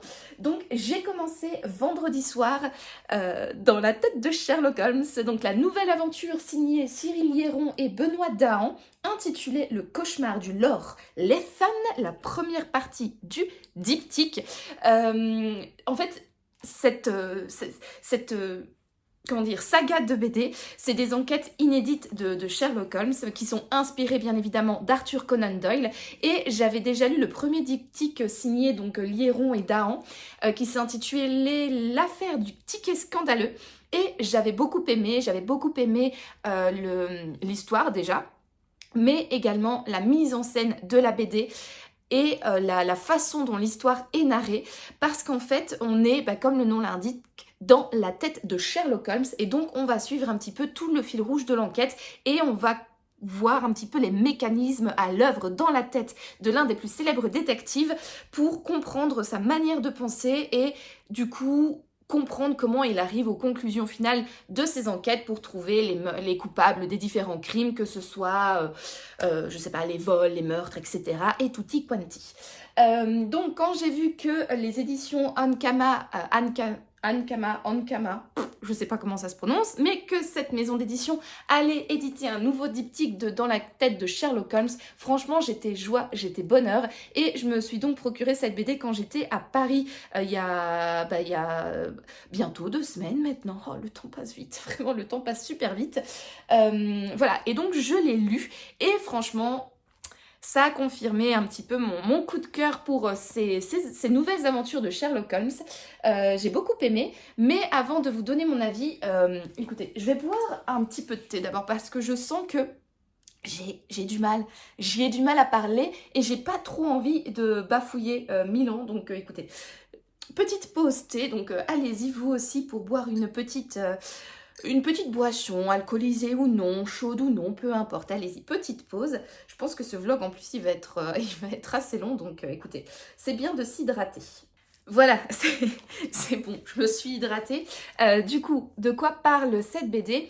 Donc, Sherlock Holmes va recevoir une mystérieuse lettre de la part d'une habitante d'un village en Écosse qui est quand même... voilà, le message est un peu sans queue ni tête, mais on comprend que il y a des choses pas très catholique, voilà, qui se passe dans ce village et qui a pas mal de victimes et que ce n'est pas près de s'arrêter. Et donc Sherlock Holmes est titillé et avec Watson, ils vont partir dans ce village au fin fond de l'Écosse. Ils vont arriver dans un village avec des personnages qui sont quand même relativement méfiants et qui ont surtout peur d'une créature mystérieuse qu'elles appellent le Kelpie, qui serait une créature qui entrer le loch, le lac, juste à proximité de leur village. Et quand un des habitants va être découvert mort, tous les autres habitants vont dire que c'est la malédiction du Kelpie qui a tué ce pauvre villageois. Sauf que Sherlock Holmes, avec son nez de fin limier, va comprendre que c'est quelque chose de peut-être plus obscur, voilà, qui est à l'œuvre qu'une simple malédiction. Lui, il ne croit pas du tout ça, il est beaucoup plus rationnel et il va essayer de lever le voile sur ce mystère. Et en enquêtant, il va découvrir des choses très mystérieuses, très particulières. Et voilà, pour le résumé. En fait, ici, cette enquête me rappelle énormément le chien des Baskerville et je pense que c'est vraiment le récit de Conan Doyle qui a inspiré cette nouvelle enquête de Sherlock Holmes.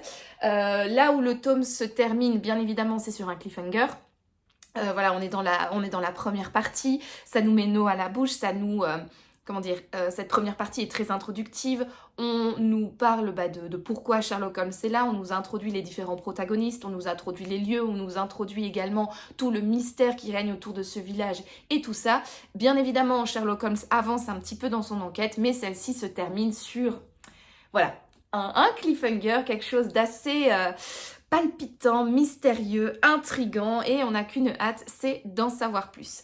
Alors, j'ai appris en postant une story sur Instagram que ce n'est pas demain la veille que le second volume de cette nouvelle enquête va sortir parce que donc j'ai discuté avec Cyril Hieron, alors je sais pas si c'est le scénariste ou le dessinateur, mais bon bref, j'ai discuté avec ce monsieur et il m'a dit que le second tome ne sortirait pas avant 2 ans parce que c'était le temps qu'il fallait pour travailler sur cette BD. J'avoue que je ne m'attendais pas du tout à ça. Quand moi j'ai découvert la première duologie des enquêtes donc de Hieron et Dahan, je les ai lues de manière hyper rapprochée parce que j'avais découvert le tome 1 un peu par hasard comme ça en librairie et le tome 2 sortait peut-être quelques mois après. Et donc là, moi je pensais que ça allait être la même chose. Je pensais que ce tome donc est sorti au mois de décembre et que le prochain sortirait dans 6 mois par exemple. Parce que dans ma tête c'était voilà... il y a 2 parties à cette enquête et donc du coup le scénario et les dessins sont au moins terminés pour quand le premier tome sort et peut-être les dessins se finalisent dans les mois qui suivent la sortie du premier tome, mais au moins que le plus gros du travail est fait ou alors que tout le travail a été finalisé et qu'on sépare juste les enquêtes pour pouvoir faire durer un petit peu le plaisir au niveau des lecteurs, etc. Jouer sur notre impatience, jouer sur l'effet de cliffhanger, tout ça pour... voilà, c'est un truc assez marketing. Et honnêtement, je ne m'attendais pas du tout au message de ce monsieur qui me disait qu'il va falloir attendre au moins 2 ans pour pouvoir avoir le second tome, parce que je trouve quand même que c'est un laps de temps très long, en fait, entre la sortie d'un tome 1 et d'un tome 2. Je me pose la question de l'intérêt en fait d'avoir sorti le tome 1 aussitôt parce que du coup moi avec l'engouement j'ai tout de suite acheté le livre, je l'ai lu. Dans 2 ans, je me souviendrai plus du tout de ce qui se passe dans ce tome 1. Donc oui, je pourrais le relire, c'est une BD, ça prend pas beaucoup de temps, etc. Mais moi personnellement, j'aime pas trop relire mes livres. Et surtout, je sais pas. Je comprends pas, je me dis, voilà, on achète tout de suite le tome 1, on a envie d'avoir tout de suite le tome 2. Le fait d'attendre 2 ans, c'est peut-être un petit peu risqué parce que soit on n'aura plus envie de lire la suite, soit on sera passé à autre chose, soit... je sais pas. Je trouve ça un peu bizarre parce que moi là j'ai vraiment envie d'avoir la suite et si je sais qu'elle sort dans 6 mois, j'aurai vraiment cette impatience qui va s'accentuer de semaine en semaine et de mois en mois, et quand le tome sortira j'irai tout de suite l'acheter parce que j'ai qu'une hâte, c'est de connaître le fin mot de l'histoire quoi. Et là le fait de devoir attendre 2 ans, j'avoue que ça m'a un petit peu refroidi. Vraiment je ne m'attendais... Alors je me doute que derrière cette BD il y a beaucoup de travail, quand on voit la mise en page, quand on voit le scénario, etc. Je suis persuadée que 2 ans pour faire une BD, ça je le crois totalement. Mais je m'attendais vraiment à ce que l'enquête, la partie 1 et la partie 2, au moment où la partie 1 est vraiment sortie et entre les mains des lecteurs, que la partie 2 était terminée également. Vraiment, moi je pensais vraiment que tout avait été ficelé, qu'il n'y avait plus que 2-3 choses à revoir au niveau des dessins, du graphisme, de la mise en page, etc. pour dire de bien compléter le travail, mais que tout avait été fait et en fait non, pas du tout. Donc je suis un peu... pas déçue à ce niveau-là, mais je m'interroge véritablement sur cette manière de faire. Je me rendais pas compte en fait parce que j'ai été me renseigner juste avant de tourner ce rush, parce que moi j'avais découvert donc l'affaire du ticket scandaleux je ne sais plus quand, mais je me souviens c'était quelques mois avant donc j'avais découvert la partie 1 quelques mois avant que la partie 2 ne sorte, peut-être 6 mois, 1 an avant. Et en fait, j'ai été vérifier sur internet, mais la partie 1 du ticket scandaleux est sortie en 2019 et la partie 2 en 2021. Donc en réalité, il y a eu 3 ans entre le tome 1 et le tome 2 de l'affaire du ticket scandaleux.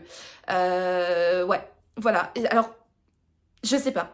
Je ne m'en rendais pas du tout compte et j'avoue que du coup, j'ai été un peu interloquée et un peu choquée en un sens du laps de temps en fait qui sépare la sortie de 2 BD comme celle-ci.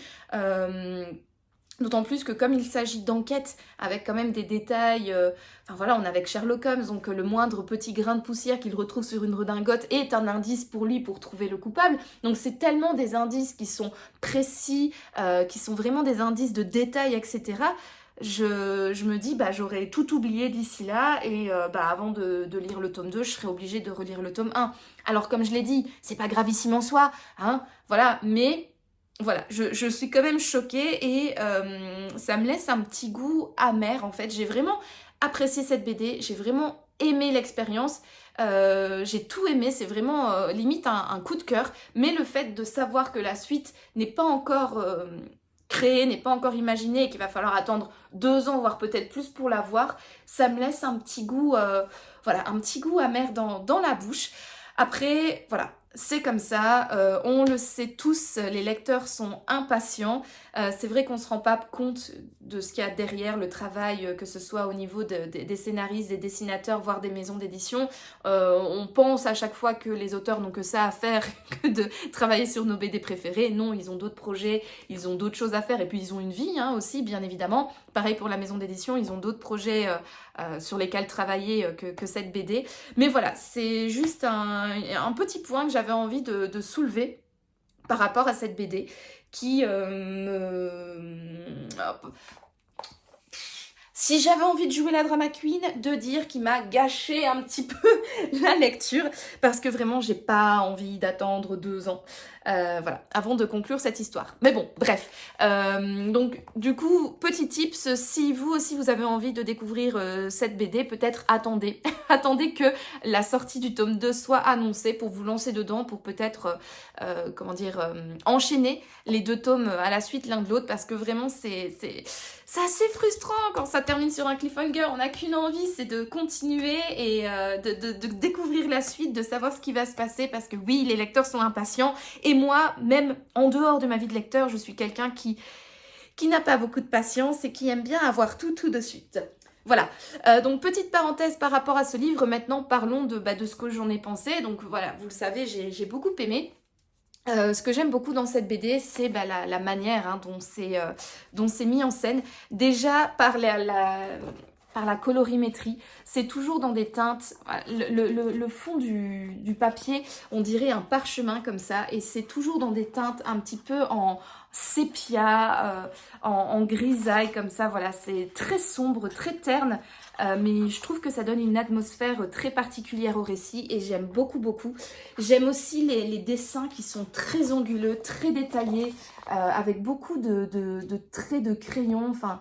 Ouais, je trouve que c'est très particulier comme dessin, mais j'aime beaucoup. J'aime aussi la manière dont les cases sont présentées. Donc ici, on a affaire à une sorcière et elle a également un petit chat, comme vous pouvez le voir ici. Et là, on peut retrouver dans le découpage de la case, voilà, le profil de la sorcière et de son chat. On a aussi... Voilà, là on a affaire à des personnes qui s'occupent de chevaux, donc c'est en forme de fer à cheval. À un moment, on a même la tête de Sherlock Holmes qui est dessinée. Là, voilà, on a la tête, 2 têtes de chevaux comme ça. Je trouve que c'est vraiment hyper ingénieux.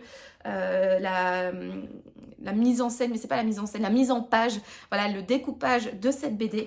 Ce que j'aime beaucoup aussi, c'est, ça je vous en avais parlé, donc on suit le fil rouge, et le fil rouge est véritablement dessiné comme ça, il passe de case en case pour nous indiquer le sens de lecture, et à chaque fois, il va s'arrêter sur un petit détail pour nous,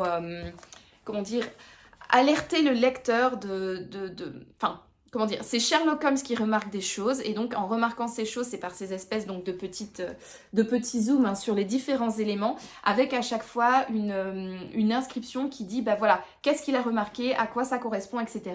Et ça veut bien montrer aussi au lecteur, voilà, il est attentif sur certains points, certains seront complètement mis de côté parce que inutiles, d'autres seront véritablement mis dans la tête de Sherlock Holmes car utiles et pertinents pour le déroulé de l'enquête et à nous aussi de faire un petit peu le tri de notre côté, de savoir tiens, pourquoi est-ce qu'il remarque ça, dans quoi ça peut s'insérer, voilà. etc. Et alors oui, comme je vous l'ai dit, on est donc dans la tête de Sherlock Holmes, hein, c'est le nom de la saga, et donc très souvent on va être comme ça dans des, souvent dans des nuances de bleu, être véritablement dans la, voilà, dans la tête de Sherlock Holmes, où on va avoir son lui qui est en train de penser et de récolter voilà, toutes les pièces qu'il a remarquées, d'essayer de les mettre ensemble pour comprendre bah, voilà, les tenants et aboutissants de cette histoire et pour trouver, voilà, comme je l'ai dit, les coupables, etc. Voilà.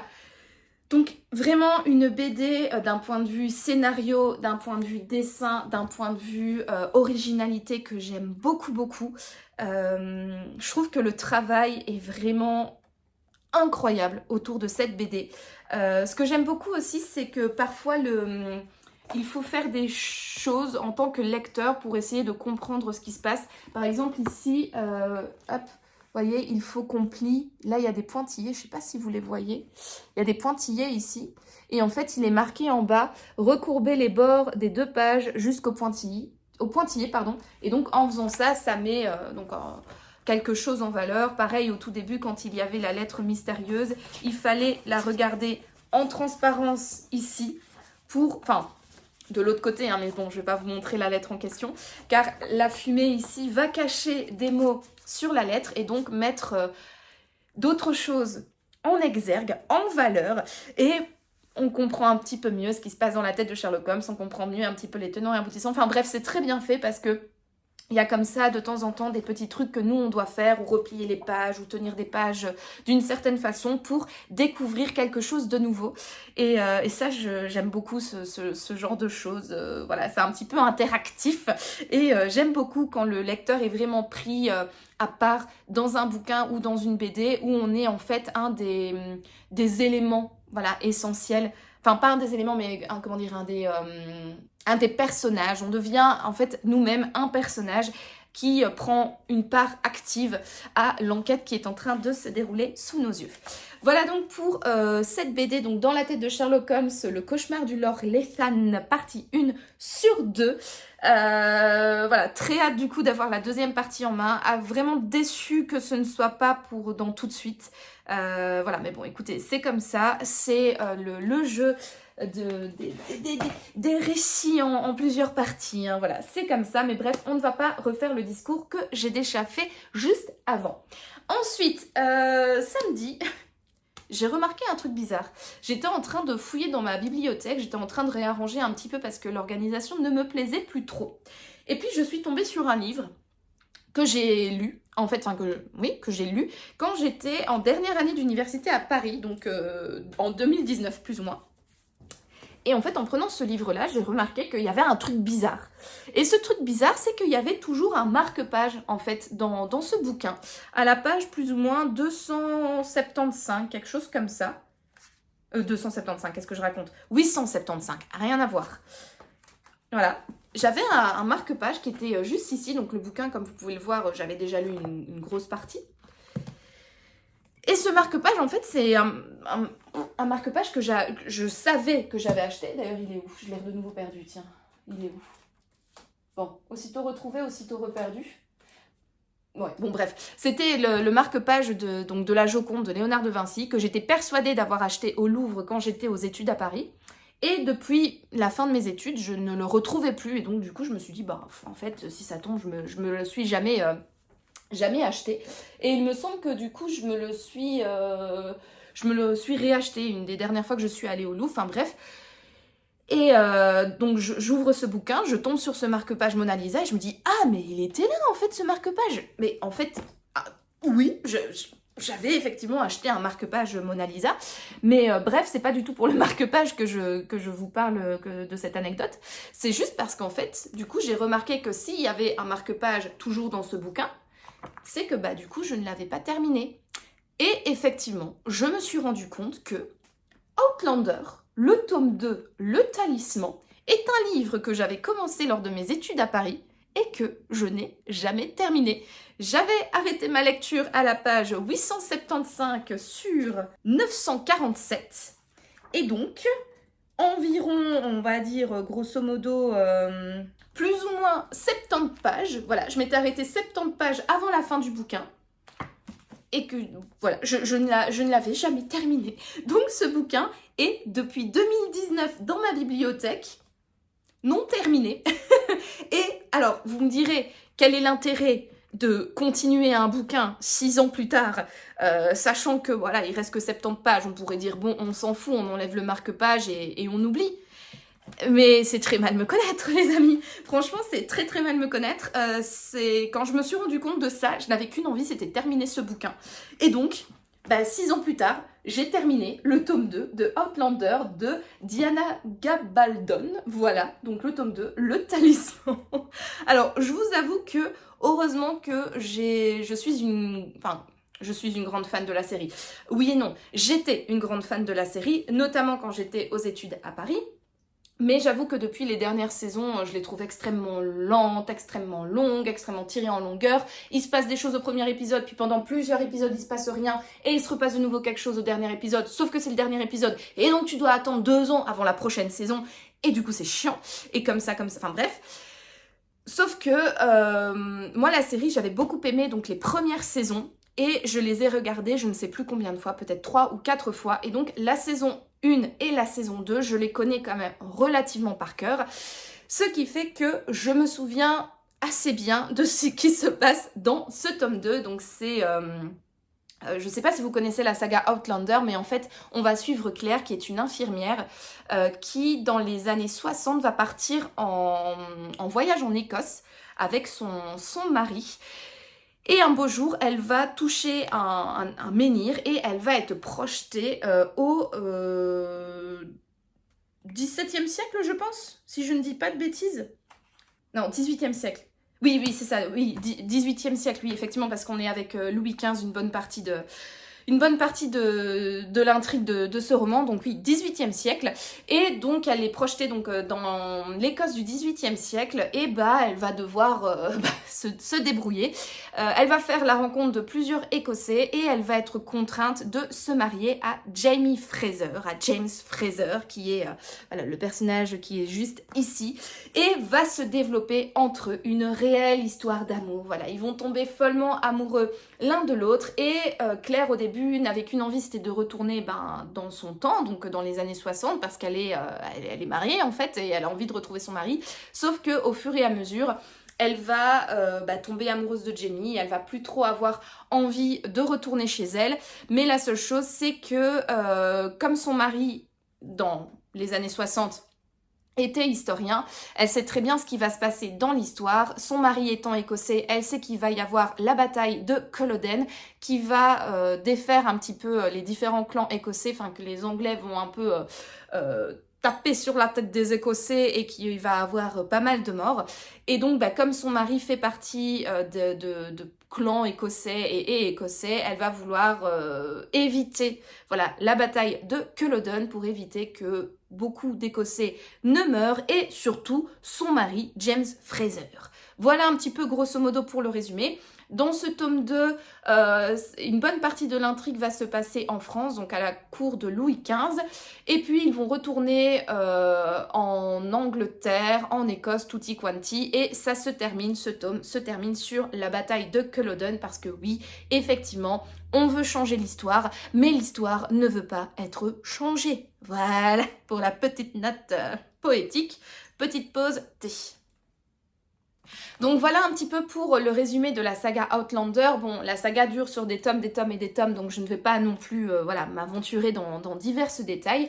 Mais grâce à la série, j'ai encore bien en mémoire ce qui se passe dans ce tome 2.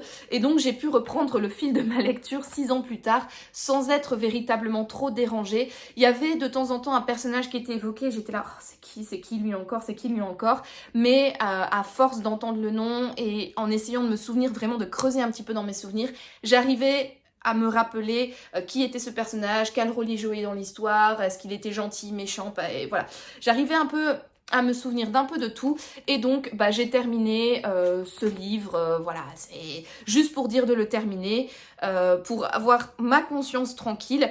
Après, c'est vrai que de terminer un livre 6 ans après, c'est un petit peu particulier, mais voilà, l'histoire était quand même encore relativement fraîche dans ma tête, et notamment même les 70 et des pages que j'ai lues, hein, je savais très bien ce qui allait se passer. Je me doutais que le tome allait terminer sur le même cliffhanger que la série, donc voilà, tout était encore frais dans ma mémoire, même la fin que je n'avais pas encore lue. Donc du coup, cette fin de lecture n'était pas si dérangeante que ça, et voilà, j'ai bien fait de le terminer parce qu'au moins j'ai pu clôturer ce livre, j'ai pu le terminer, le sortir maintenant de ma tête, c'est bon, le livre est terminé, je m'en suis débarrassée et j'ai pu retrouver l'un de mes marque-pages qui était perdu du coup depuis un bail. Donc voilà, petite anecdote assez sympathique, un livre commencé en 2019 et terminé en 2025, c'est drôle. Il faut dire aussi que j'ai les deux tomes suivants, donc le tome 3 et le tome 4 de la saga Outlander, donc de Diana Gabaldon, je sais pas comment ça se prononce, Gabaldon, dans ma palle. Et bah je ne les ai jamais lus. Voilà, je me souviens, je me les étais offerts quand j'étais arrivée ici au Luxembourg avec mon premier salaire. Je me souviens, quand j'avais gagné mon premier salaire, j'avais été m'acheter les bouquins. Donc le tome 3 et le tome 4. Et puis bah, depuis, ils sont toujours dans ma palle. Je ne les ai jamais sortis. Pourquoi, je ne sais pas, parce que c'est vrai qu'Outlander, c'était quand même une série que j'avais beaucoup aimée, notamment les premières saisons, les dernières, comme je l'ai dit tout à l'heure, un peu moins, mais les premières saisons, j'avais beaucoup aimé, et donc pourquoi est-ce que je n'ai pas lu le tome 3 ? Aucune idée. Du coup, ça m'a rafraîchi un petit peu la mémoire, ça m'a redonné envie de me replonger dans ce genre de récits. C'est des romans historiques, voilà, un peu particuliers, il y a un petit peu de fantaisie, il y a de la romance, il y a pas mal de scènes de fesses, hein. Même là dans la fin, dans les 70 et des pages que j'ai lues, je n'ai pas été épargnée par les scènes de sexe entre les personnages. Voilà, donc c'est vraiment un mélange de genres. Mais c'est encore de temps en temps les lectures que j'aime bien faire pour me distraire, pour me changer les idées, etc. Donc du coup, je me suis dit que potentiellement j'en lirai un. Et si je ne le lis pas en lecture physique, je le lirai peut-être en audio pendant mes séances de running. Parce que mes séances de running deviennent de plus en plus longues au plus les semaines avancent. Et donc, bah, mine de rien, j'avance vite sur mes livres audio, quoi. Donc pour l'instant, je suis en train de lire L'apothicaire dans l'île Ovenbruck. Et je pense qu'il me reste plus qu'1 heure d'écoute. Et donc, bah, ça va être bouclé la semaine prochaine. J'aurai terminé ce livre audio la semaine prochaine. Et donc, il va falloir que je commence à penser à ce que je vais lire par après. Et comme les romans de Diana Gabaldon sont quand même relativement fat et somme toute intéressants, je me dis bah pourquoi pas les tester en audio pendant mes sorties running. Ça me changera des thrillers ou des romans ésotériques, voilà, que j'ai l'habitude de lire en allant courir. Donc écoutez, je ne sais pas ce que deviendra la suite de mon aventure avec la saga Outlander, mais jetez tunette comme j'aime à le dire, et vous le découvrirez peut-être dans les prochains vlogs, la semaine prochaine, la semaine d'après, ou peut-être pas du tout. Peut-être que je n'en reparlerai jamais. On ne sait pas. On verra. Voilà donc pour le livre que j'ai lu donc samedi après-midi. Et samedi soir, je n'avais pas trop envie non plus de commencer un roman, donc j'ai de nouveau sorti une petite BD de ma palle et j'ai décidé de sortir un Astérix, donc qui est Astérix et les Goths, qui est le 3e tome de la saga qui met en scène nos 2 Gaulois préférés. Bah, sans surprise, hein, j'ai beaucoup aimé, c'est un Astérix, donc c'est un petit peu un classique hein, de la BD. C'est tu pars un petit peu à l'aventure, tu rigoles, voilà, tu passes un bon moment. Donc là, en fait, pour vous expliquer un petit peu l'histoire, on a les Goths qui envahissent la Gaule, qui arrivent en Gaule pour essayer de kidnapper un druide, donc pour le ramener donc en Germanie, afin qu'il puisse les aider à devenir hyper forts pour pouvoir envahir l'Empire romain, la Gaule, etc. et devenir voilà, le peuple dominant sur le territoire européen. Et donc pour ce faire, ils vont aller dans la forêt où se déroule justement la réunion annuelle des druides, où il y a un concours pour déterminer qui est le meilleur druide de tous. Bien évidemment, le meilleur druide, c'est Panoramix, c'est lui qui gagne le concours. Et les Goths se sont dit, bah voilà, on va kidnapper le druide qui gagne le concours. Donc ils kidnappent Panoramix, ils l'amènent en Germanie et bien évidemment, nos héros gaulois, donc Astérix et Obélix, vont partir à la recherche de Panoramix pour le délivrer de ses kidnappeurs, voilà. Et donc bien évidemment il va se passer plein de trucs dans l'histoire, il y aura des calembours, des petites péripéties, des petites blagounettes par-ci par-là. Franchement, les Astérix, c'est toujours une bonne idée quand on a envie de se changer la tête, quand on a envie d'une petite lecture sympathique, sans prise de tête, assez drôle, qui met de bonne humeur, qui... Voilà, c'est des petits moments un petit peu cocooning sympathiques quand on se plonge dans un Astérix, et là, c'est exactement ce que j'avais envie. En plus, c'est le dernier Astérix que j'avais dans ma palle, donc je m'étais dit que j'allais terminer tous les Astérix que j'avais achetés avant de m'en procurer de nouveaux, donc voilà. J'ai sorti le dernier de ma palle, je l'ai lu et je l'ai bien aimé. Et donc du coup, avant-dernière lecture que j'ai à vous présenter, c'est ma lecture papier en cours, qui est donc... Le manoir de Castelcats, le tome 2 de Alain T. Puységur. Donc je vous l'ai présenté dans le rush précédent, hein. C'est un livre que j'ai reçu comme cadeau à Noël.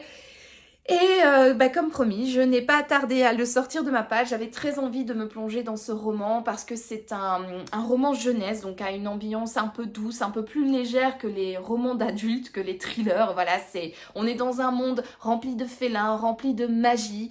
C'est tout doux, c'est tout mignon. Alors il se passe des choses, il se passe des petits drames. Hein, voilà, il y a quand même un petit peu de suspense, mais comme on est dans un livre jeunesse, ce n'est pas aussi grave que dans un thriller hyper sanglant.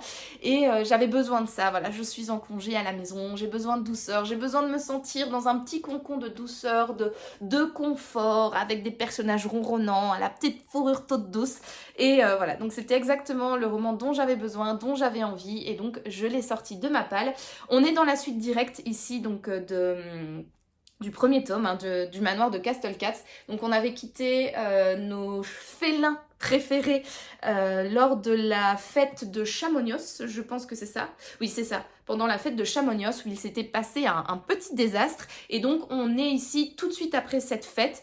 On comprend les conséquences qu'a eu le désastre de Chamonix sur le manoir et sur nos 4 amis félins, donc Kovan et ses 3 amis Bruine, Lexios et Serenia. Et on va suivre en parallèle donc la suite de leur apprentissage en tant que chat, apprenti mago-cats, apprenti chat sorcier, voilà, félin magicien, dans le manoir de Castelcats, qui est donc une école où ils suivent des cours de magoculture, de mécanimation, de potions, de plein de choses différentes de l'univers magique. Alors, je l'ai commencé du coup samedi soir, juste avant d'aller dormir, et je suis à la page 99, chapitre 6. Voilà, j'ai pas grand chose à dire pour l'instant, à part que je retrouve l'univers hyper sympathique que nous a imaginé donc Alain T. Puységur, avec toujours cette référence féline qui est partout. Donc par exemple, les félins se donnent des coups de patte au lieu des coups de main, ils frissonnent jusqu'au bout des moustaches, ou alors les moustaches s'irissent de frissons plutôt que les poils, enfin plutôt que la chair de poule, quoi. Ils ont plutôt, voilà. C'est toujours des situations humaines mais adaptées aux chats, et j'aime beaucoup le fait d'être à fond dans l'univers félin, ça me plaît beaucoup. Mais voilà, pour l'instant j'ai pas grand chose à vous dire, hein, comme je l'ai dit, je suis qu'au début, et donc vous en saurez plus là-dessus au prochain vlog. Sinon, je l'ai évoqué tout à l'heure et j'avais envie de faire également un point sur ma lecture audio, qui est donc L'apothicaire de Henri Lovenbruck. C'est un gros pavé qui faisait plus de 22 heures d'écoute, quelque chose comme ça, et il me reste un peu plus d'1 heure en vitesse 2 parce que j'ai augmenté la vitesse de lecture. La dernière fois que je vous avais parlé de mon livre audio, je l'écoutais en 1,7, mais là le 1,7 devient un petit peu trop lent pour moi. Donc je suis passée à la vitesse 2.0. On arrive à la conclusion de cette histoire et c'est pas pour me déplaire.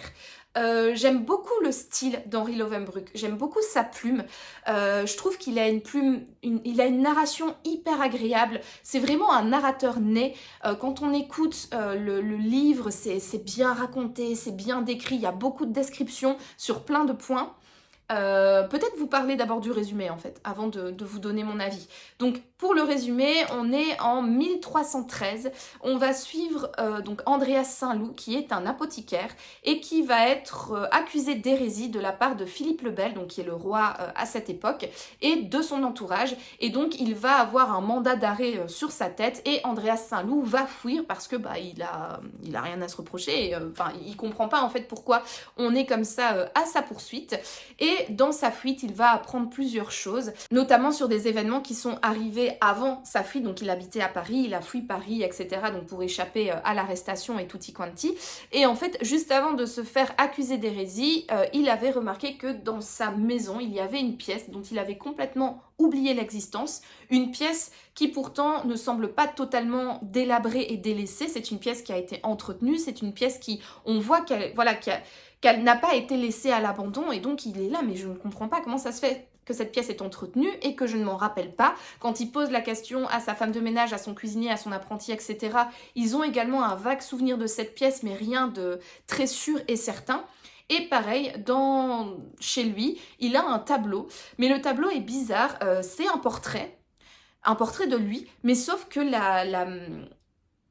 la composition de ce portrait indique qu'il y aurait eu une deuxième personne qui figurait également sur ce portrait, sauf que pareil, Andreas Saint-Loup ne se souvient pas de ce portrait, ne se souvient pas qu'il y ait eu une deuxième personne portraiturée juste à ses côtés. Et donc c'est très mystérieux, on se pose plein de questions, et dans sa fuite donc de Paris, il va vers le sud de la France, on commence un petit peu à mettre les pièces du puzzle en place, on comprend pourquoi plus ou moins il est accusé d'hérésie. On comprend un petit peu les tenants et aboutissants de cette pièce mystérieuse, de ce portrait mystérieux.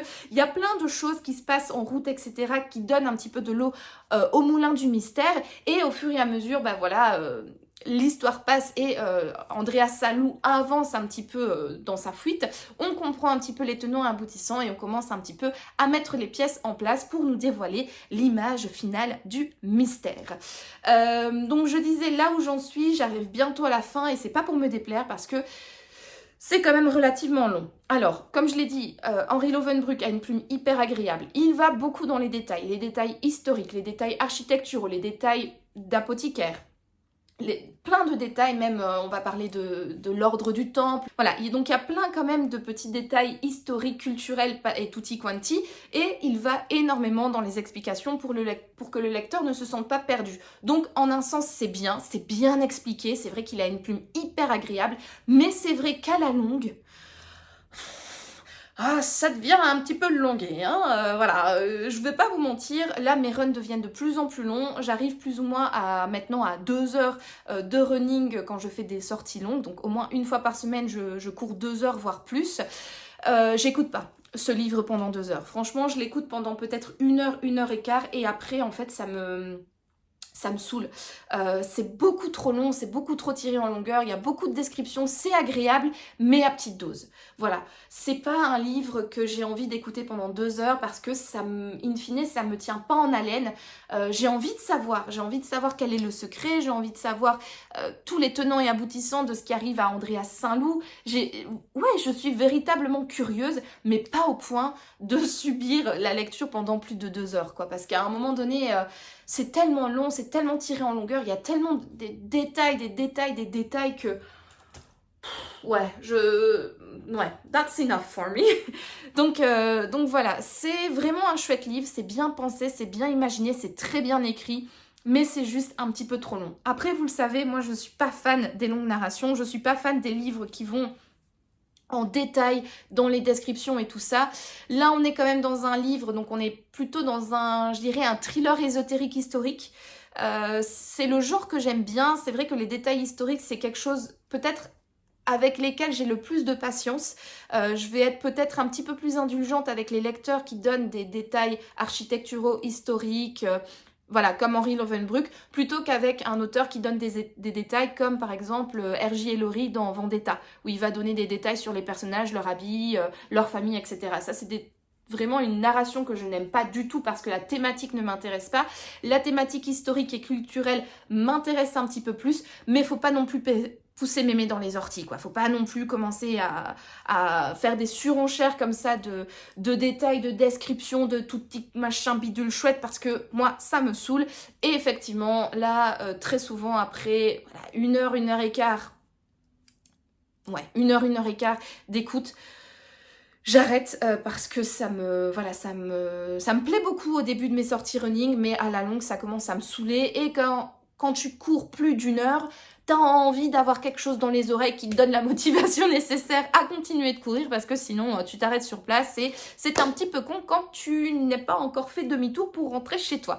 Voilà, donc pour mon avis sur ma lecture audio en cours, donc L'apothicaire d'Henri Lovenbruck. Hâte de le terminer, hâte de savoir en fait où l'auteur veut nous mener, parce que là où j'en suis, j'avoue que je commence, comme je l'ai dit, à avoir le puzzle qui se dévoile peu à peu devant mes yeux, mais il y a encore quand même pas mal d'interrogations et j'ai hâte d'avoir les réponses à mes questions. Donc écoutez, peut-être que dans le prochain vlog, vous aurez mon avis final et donc la réponse à la question est-ce que j'ai bien aimé ce livre et quel est mon avis final à son sujet. Et voilà, c'est sur ce long blabla livresque que je clôture cette semaine de vlog. Je vous remercie d'avoir regardé cette vidéo. Si vous l'avez aimée, n'hésitez pas à me laisser un petit pouce bleu, ainsi qu'un commentaire pour me dire ce que vous en avez pensé. Est-ce que vous aussi vous avez lu les livres que je vous ai présentés dans ce vlog? Est-ce que vous les avez aimés? Est-ce que vous les avez détestés? Est-ce que vous ne les avez pas lus mais que je vous ai donné envie de les découvrir? Voilà, dites-moi tout dans les commentaires. Et si ce n'est pas encore fait, n'hésitez pas non plus à vous abonner à cette chaîne pour me soutenir. C'est toujours chouette de voir cette communauté grandir de semaine en semaine. Donc si ce n'est pas encore fait, un petit abonnement pour me soutenir. Et en attendant de vous retrouver dans un prochain vlog, moi comme toujours je vous souhaite de passer une excellente journée, une excellente soirée ou une excellente nuit, peu importe, et je vous dis donc à bientôt pour de nouvelles aventures livresques.